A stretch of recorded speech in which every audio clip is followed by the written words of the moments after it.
Hey guys, this is Ryan O'Hara here to talk to you about how the GOP can end Obamacare completely.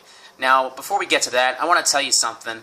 I had a conversation with a guy earlier today that was saying, you know what, I wasn't qualified to talk about this because I'm not a history scholar. I don't have a college education. I'm not qualified. Not good enough. You know what? I'm pursuing 2 degrees right now. I'm an American citizen. You know what's good enough? The Bill of Rights. The Bill of Rights is what gives us the right to say what we want.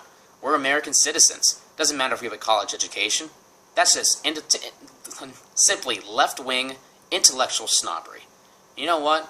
I'm going to work hard these next couple of years. Going to graduate early from school, go to postgraduate school, and do more school. And I'll be even more educated than some of these left-wing snobs. But you know what? I'm not going to stick it in their face because I have more class than that. And we conservatives, we're going to be a factor here in the future. Thank you.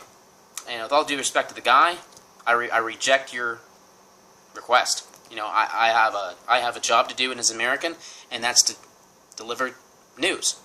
My opinion. But anyway, John Roberts, not a conservative justice. He changed the law. His role and job as a Chief Justice is to interpret law as is, and that's not what he did. So, by changing the law, it's not as it was. So he changed. Obamacare should have been defeated right there, but it wasn't.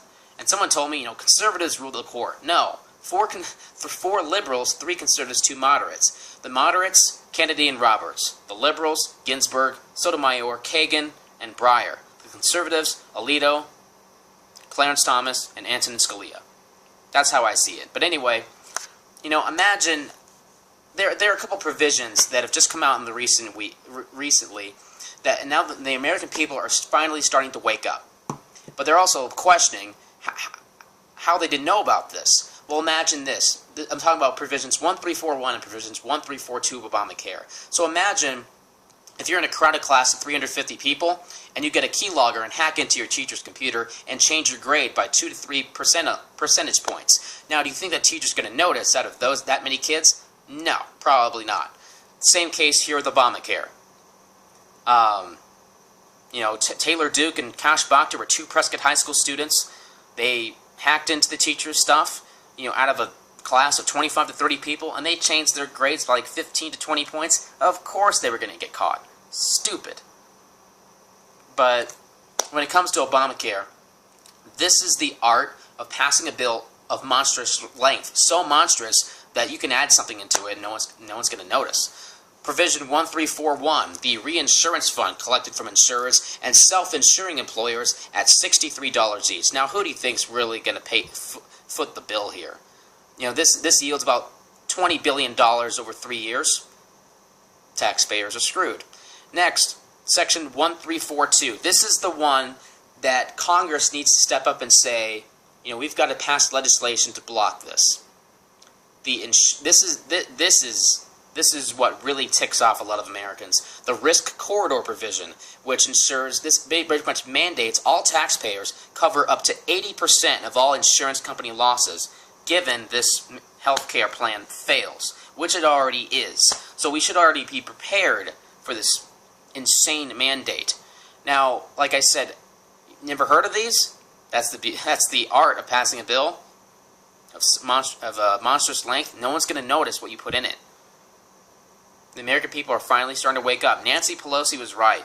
We needed to pass the bill to know what's inside. And now we know what's inside.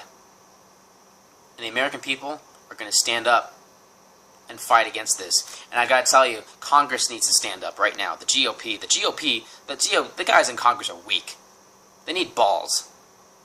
At least the guys. But I mean, seriously, in all seriousness, we need to pass legislation to block this. There's nothing in the Constitution that says, if the federal government, fails in something, oh yeah, we fail, okay, the taxpayers the taxpayers got it. No. Nice try, bro. No, that's not happening. The Republicans have power in the House. They can pass legislation. They can do it. It's just, do they have the courage to do it? Now, a guy like John Boehner, I don't think so.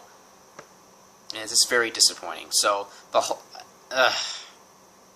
it's hard enough when, you have majority, but a majority of the Republicans in the House are moderate Democrats.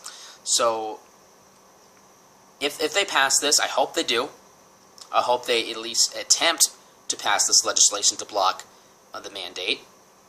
But if they don't, we're going to be in trouble. The Republicans and Democrats are going to be in trouble. Coming the midterm elections, the 2016 election is going to be a disaster because Chris Christie looks like he might be the nominee. If we nominate Christie, we're going to lose again. We are. I mean, just be prepared for it. Hillary Clinton will probably be the nominee for the Democratic side.